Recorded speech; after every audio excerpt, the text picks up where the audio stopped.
नमस्कार, आप देख रहे हैं आर्य न्यूज। मैं हूं आपके साथ सुमन पाल। उत्तर प्रदेश के उप मुख्यमंत्री केशव प्रसाद मौर्य के एक ट्वीट ने उत्तर प्रदेश की राजनीतिक हवा को गर्म कर दिया है। उन्होंने गुरुवार को ही ट्वीट करते हुए कहा कि अयोध्या काशी भव्य मंदिर निर्माण जारी है और मथुरा की तैयारी है। उनके इस ट्वीट पर यूपी में ही कड़ी प्रतिक्रिया हुई है और मौर्य ने शुक्रवार को कहा कि ये चुनाव नहीं, आस्था का विषय है। उन्होंने कहा कि अयोध्या में भव्य राम मंदिर का बन रहा है और वाराणसी में काशी विश्वनाथ कॉरिडोर परियोजना पर काम चल रहा है और अब हमें मथुरा में कृष्ण जन्मभूमि पर मंदिर निर्माण की प्रतीक्षा है। उन्होंने कहा कि बीजेपी के लिए ये चुनावी मुद्दे नहीं हैं, वहीं राजनीति टीका पे भी इसे बीजेपी का बड़ा राजनीतिक परिवर्तन मान रहे हैं। और प्रधानमंत्री नरेंद्र मोदी ने 5 अगस्त 2020 को अयोध्या में राम मंदिर का शिलान्यास किया था और उसके बाद यह कहा जाने लगा था कि बीजेपी का सबसे बड़ा राजनीतिक मुद्दा राम मंदिर का मुद्दा अब खत्म हो गया है और उसके बाद से कयास लगाए जाने लगे थे कि बीजेपी अब किसे मुद्दा बनाएगी। केशव प्रसाद मौर्य के बयान ने उस कयासों पर विराम लगा दिया है। कोरोना वायरस के संक्रमण में फैली अव्यवस्था को लेकर भी किसान आंदोलन ने प्रदेश में बीजेपी के खिलाफ माहौल बना दिया है। इससे निपटने के लिए बीजेपी की कोई रास्ता नजर नहीं आ रहा था और इस वजह से उसने तीनों कृषि कानूनों को ही वापस लेने का फैसला किया।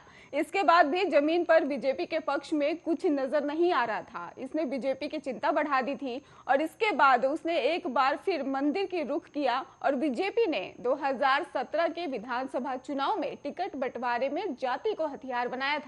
उनसे गैर यादव और गैर जाटव जाति को जमकर टिकट दिए थे और उसका उसे फायदा भी हुआ था। और इस पर आपको बता दें कि इस बार के चुनाव में यूपी की दोनों बड़ी पार्टियां सपा और बसपा भी इसी फॉर्मूले पर बढ़ती हुई दिखाई दे रही हैं और इसे बीजेपी को अपना खेल बिगड़ता दिख रहा है। इसके बाद से ही इसने भी एक बार फिर मंदिर का रास्ता चुना है। यही वजह है कि केशव प्रसाद मौर्य ने मथुरा में मंदिर का मुद्दा उछाला है।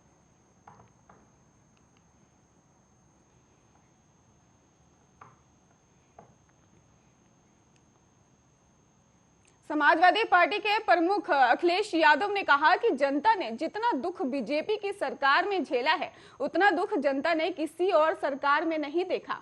अखिलेश यादव शुक्रवार सुबह झांसी में पत्रकारों से बातचीत कर रहे थे और अखिलेश यादव ने कहा कि कोरोना के दौरान लोगों की मदद सरकार ने नहीं, समाजवादी पार्टी ने की है। उन्होंने कहा कि बीजेपी की सरकार ने नोटबंदी को लेकर भी लोगों को बैंकों की लाइन में लगवाकर परेशान किया था, लेकिन अब बुलंदशहर के जनता लाइन में लगकर बीजेपी को खदेड़ देगी।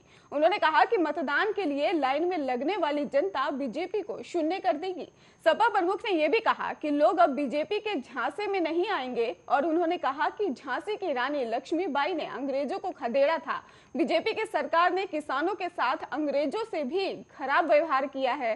बीजेपी ने किसानों को जीप से कुचल कर दिया है और उन्होंने ये भी कहा कि अब बीजेपी की सरकार किसानों को जीप से कुचलने वालों को बचाने का काम कर रही है। उन्होंने कहा कि जैसे जनता ने अंग्रेजों को खदेड़ा वैसे ही वो बीजेपी को खदेड़ देगी। सपा प्रमुख ने यह भी कहा कि लखनऊ में सम्मेलन आयोजित कर लोगों को उद्योगों के सपने दिखाए गए, लेकिन बीजेपी को बताना चाहिए कि वो उद्योग कहां लगे हैं। और उन्होंने ये भी कहा कि अब जब चुनाव नजदीक आ गया है तो मुख्यमंत्री योगी आदित्यनाथ झांसी की जनता को मिसाइल के सपने दिखा रहे हैं। उन्होंने कहा कि बीजेपी ने चुनाव में युवाओं को लैपटॉप, टैबलेट, स्मार्टफोन और फ्री डाटा देने का वादा किया था, लेकिन किसी को नहीं मिला क्या।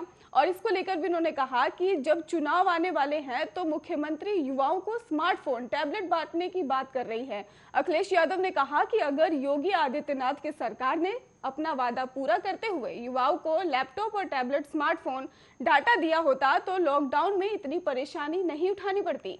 उन्होंने ये भी कहा कि समाजवादी पार्टी बाबा साहब भीमराव अंबेडकर और राम मनोहर लोहिया के विचारों पर आगे बढ़ रही है। उन्होंने कहा कि ममता बनर्जी ने जिस तरह से बंगाल में बीजेपी का सफाया किया है उसी तरह से जनता बीजेपी का सफाया करेगी।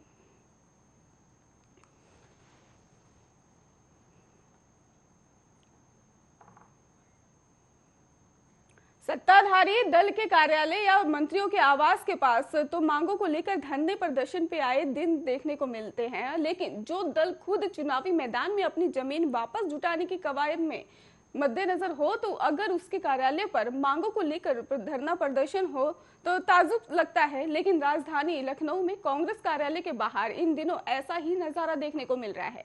कांग्रेस महासचिव और प्रदेश प्रभारी प्रियंका गांधी वाड्रा उत्तर प्रदेश में मिशन 2022 का किला फतेह करने के लिए लगातार सरकार पर निशाना साध रही हैं और जिन मुद्दों को लेकर वो सरकार पर हमलावर है उनमें से एक है रोजगार। बात चाहे शिक्षक भर्ती की हो या रेलवे से जुड़ी भर्तियों की हो, वो कभी अपने भाषण तो कभी अपने ट्वीट से निशाना साधती रहती हैं। लेकिन दूसरी तरफ कांग्रेस शासित राज्य राजस्थान से तमाम बेरोजगार कई दिनों से लखनऊ में डेरा डाले हुए हैं। लगातार 6 दिन से ये लोग रोजगार की मांग लेकर कांग्रेस प्रदेश कार्यालय के बाहर धरने पर बैठे हैं और इस उम्मीद में कि शायद किसी दिन प्रियंका गांधी यहां आए और उनकी फरियाद सुनकर राजस्थान में उनकी समस्याओं का समाधान कराएं। राजस्थान में कांग्रेस की सरकार है, लेकिन जब वहां के लोगों की मांग उनके अपने प्रदेश में पूरी नहीं हुई तो उत्तर प्रदेश पहुंच गए और राजस्थान बेरोजगार एकीकृत महासंघ के बैनर तले पिछले 6 दिन से सैकड़ों युवा धरना प्रदर्शन कर रहे हैं। इनमें तमाम महिलाएं तो अपने बच्चों के साथ धरने पर बैठी हुई हैं और धरने पर बैठे उपेंद्र यादव ने कहा कि कांग्रेस ने वादा किया था कि छत्तीसगढ़ में ही सरकार बनने पर उनकी मांगें पूरी होंगी। रोजगार का वादा किया था, लेकिन सरकार बनने के बाद वादे पूरे नहीं हुए हैं। इसे लेकर दिल्ली में भी धरना प्रदर्शन किया और इसी साल 18 जुलाई को ही लखनऊ में प्रियंका गांधी से मिले तो समस्याओं के निस्तारण का भी आश्वासन मिला, लेकिन आज तक पूरा नहीं हुआ है। राजस्थान से आई कमला ने बताया कि वो नर्सिंग भर्ती की मांग के लिए आई थी और कमल ने ये भी कहा कि प्रियंका कहती हैं कि लड़की हूँ, लड़ सकती हूँ, तो हम भी लड़की हैं और धरने में बैठे हुए हैं। सतीश ने यह भी बताया कि उनकी 2012 की शिक्षक भर्ती है, तब भी कांग्रेस थी और अब भी कांग्रेस है।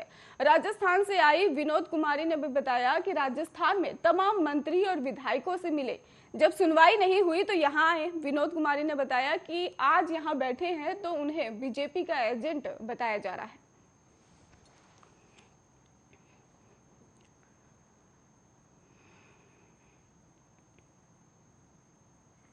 यूपी के लखनऊ में चोरों ने एक ऐसी चोरी को अंजाम दिया है जिसके बारे में सुनकर आप भी हैरान हो जाएंगे। चोरों ने एक ट्रक से मिराज लड़ाकू विमान का टायर ही चुरा लिया है। इस ट्रक में मिलिट्री का साजो सामान था और जिसे बख्शी का तालाब एयरबेस से जोधपुर एयरबेस ले जाया जा रहा था। फिलहाल ड्राइवर को हिरासत में ले लिया गया है और इस चोरी को लखनऊ के शहीद पथ पर 27 नवंबर को अंजाम दिया गया था। यह ट्रक जोधपुर एयरबेस जा रहा था और ट्रक के ड्राइवर हेम सिंह रावत ने पुष्टि करते हुए कहा कि ट्रक में मिलिट्री के सामान का कंसाइनमेंट था और बख्शी का तालाब एयरबेस से जोधपुर जा रहा था। शहीद पथ पर ट्रैफिक जाम था, जिसका फायदा उठाकर स्कॉर्पियो से ही सवार बदमाशों ने टायर बांधने में इस्तेमाल होने वाला पट्टा तोड़ दिया और चोरी कर ली। जब तक ड्राइवर को इसके बारे में पता चलता फरार हो गए। आपको ये भी बता दें कि उन्होंने ये भी कहा कि चोर वहां से फरार हो चुके थे और ड्राइवर ने इस बारे में पुलिस को खबर दी, जिसने घटनास्थल पर पहुंचकर जांच पड़ताल शुरू कर दी। और ट्रक ड्राइवर ने कहा कि चोरों ने यहां चोरी रात 12:30 पर से लेकर या फिर 1 बजे के बीच में ही की है, जब शहीद पथ पर जाम था और ट्रक भी बेहद धीरे से ही चल रहा था। और इसके साथ ही अमित कुमार ने बताया कि यहां घटना 27 नवंबर को हुई और 1 दिसंबर को एफआईआर दर्ज की गई है। और उन्होंने ये भी कहा कि बदमाशों को जल्द ही गिरफ्तार कर लिया जाएगा और उनके खिलाफ सख्त कार्रवाई भी की जाएगी। और इतना ही नहीं, अमित कुमार ने ये भी कहा कि बख्शी का तालाब एयरबेस से सामान जोधपुर जा रहा था और संदिग्धों से पुलिस भी पूछताछ कर रही है और इसके साथ ही आगे की कार्रवाई लगातार जारी।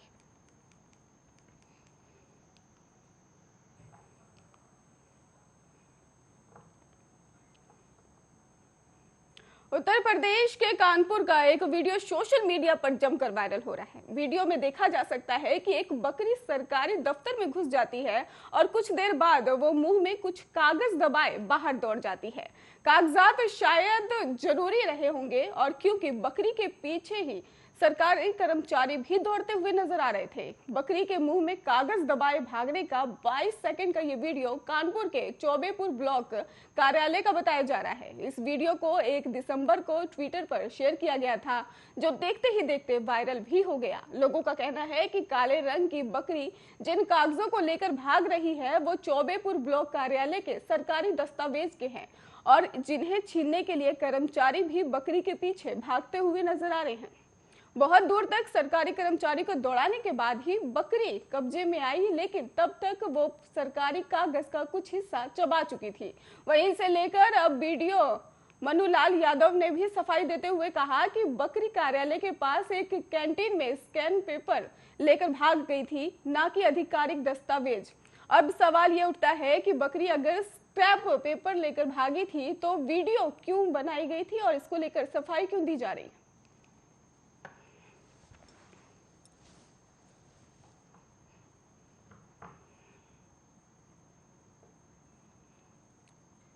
मेरठ में घर में अधेड़ उम्र के व्यक्ति की लाश मिलने से हड़कंप मच गया है। लाश 4-5 दिन की पुरानी बताई जा रही है। रिश्तेदारों में जब घर खोला गया तो फिर सड़ी हुई लाश देखकर उनके भी होश उड़ गए। शख्स 6 दिन से लापता चल रहा था। शव मिलने की सूचना के बाद पुलिस मौके पर पहुंची और शव का पोस्टमार्टम के लिए भेज दिया। वहीं परिजनों ने पत्नी पर हत्या की आशंका जताते हुए तहरीर दी है। मामला मेरठ के थाना मेडिकल क्षेत्र के एल ब्लॉक चौकी इलाके का बताया जा रहा है, जहां पर निदेश नाम का एक शख्स है जिसके अकेले घर में अपने घर में ही रहता था और पिछले काफी समय से पत्नी से अनबन भी चल रही थी, इसलिए वो उसे छोड़कर भी चली गई थी। वहीं उसकी मां भी अपनी बेटियों के साथ ही रहती थी। रिश्तेदारों ने जब निर्देश को फोन किया तो फोन नहीं उठा। परिजनों को शक हुआ तो वो घर पर पहुंच गए और घर पहुंचते ही कमरे में सड़ी हुई लाश देखकर उनके भी होश उड़ गए। परिजनों ने हत्या की आशंका जताते हुए शव का पोस्टमार्टम करवाया है, जिसके बाद मृतक की पत्नी के खिलाफ थाने में तहरीर भी दे दी गई है। परिजनों की माने तो पिछले काफी समय से दोनों के बीच अनबन थी और कई बार पत्नी मारपीट भी कर चुकी थी और जिसका मुकदमा पहले भी दर्ज किया जा चुका है। अब निर्देश की लाश कई सवाल खड़े करती हुई नजर आ रही है। वहीं सीओ का इस पर कहना है कि पोस्टमार्टम रिपोर्ट का इंतजार है फिलहाल, ताकि आगे की कार्रवाई भी उसी आधार पर की जाएगी।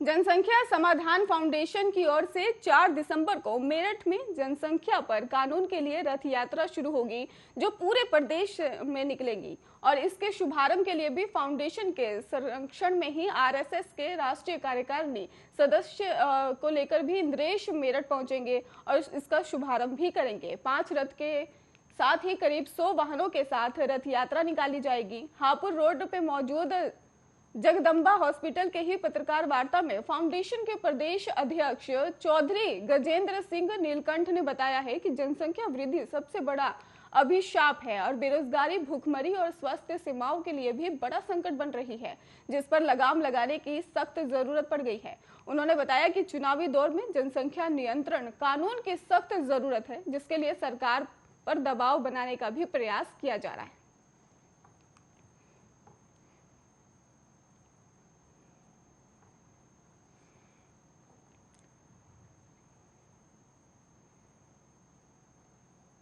हमारी एक जनसंख्या समाधान फाउंडेशन की पूरे उत्तर प्रदेश की 66 जिलों में से रथ यात्रा जाने वाली है, जिसमें 5 रथ और हमारी 100 गाड़ियां साथ में हैं।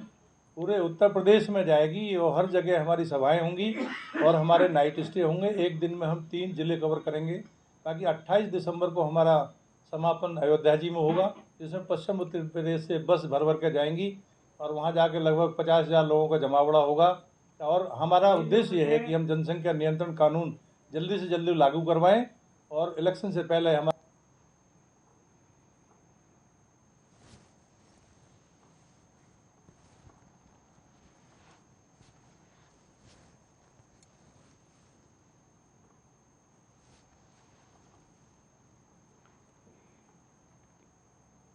एटा में गैस रिफिलिंग के दौरान मारुति वैन में भीषण आग लग गई और जिसके चलते पूरे इलाके में अफरा तफरी मच गई। जब तक फायर ब्रिगेड मौके पर पहुंचते तब तक कार पूरी तरह से जलकर राख हो चुकी थी। बताया जा रहा है कि अवैध रिफिलिंग के चलते यह हादसा हुआ है।